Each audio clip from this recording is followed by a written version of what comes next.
কর্মকাণ্ডগুলোকেই আমরা প্রাধান্য দিচ্ছি, আমাদের চিকিৎসা বিষয়টাকে প্রাধান্য দিচ্ছি। সে কারণে আপনাদের কিছুটা কষ্ট হচ্ছে, এই জন্য আবার আমাদের আজকের সর্বশেষ যে আমি সামারিটা আপনাদের বলি, আপনারা জানেন যে গতকালকে আমাদের যে তার থেকে আমরা কিছুটা দুঃসংবাদ, আমাদের দুর্নীতিটা রোগীকে আমরা আজকে হারিয়েছি। একজনকে সকাল 9টায় আর একজনকে 10টার দিকে সকালে। এটার পরে আমরা যেটা বসেছিলাম আজকে, আমরা সকালবেলা আমাদের গতকালকে যে কথাটা আমরা বলেছিলাম যে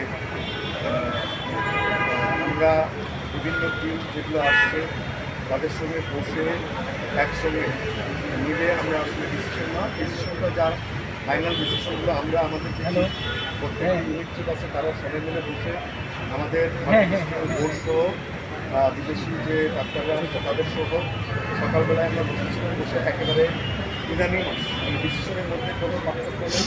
আমরা ডিসিশনগুলো নিয়েছি, ডিসিশনগুলো নেওয়ার পরে আমরা আসলে আমাদের কার্যক্রমগুলো শুরু করেছি। আমাদের কার্যক্রমগুলোর মধ্যে নতুন নতুন কিছু বিষয় যেগুলো আছে সেগুলো যা করার দরকার আমরা সেগুলো অনুযায়ী করেছি। কোনো ডিসিশনের কোনো পার্থক্য নাই এবং তাদের সঙ্গে আমরা যে আলোচনা করছি সেই আলোচনাতে তারা বেশিরভাগ ক্ষেত্রেই আমাদের সঙ্গে একমত এবং সম্মিলিত ডিসিশনটাই আমরা আসলে এতক্ষণ ধরে বাস্তবায়ন করলাম।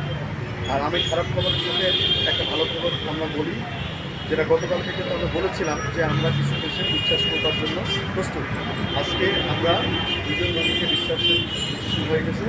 এই দুজন রোগী আশা করি আমরা কিছুক্ষণের মধ্যেই তাদেরকে ছেড়ে দেব।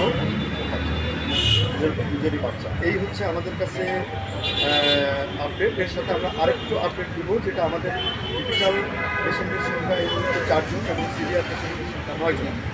তো এর বাইরে নতুন করে আপডেট দেওয়ার মতো আমাদের কাছে তেমন কিছু নাই। এটাই আর আমাদেরকে আইসিইউতে আছে আমাদের 4 জন ক্রিটিক্যাল সাবজেক্ট।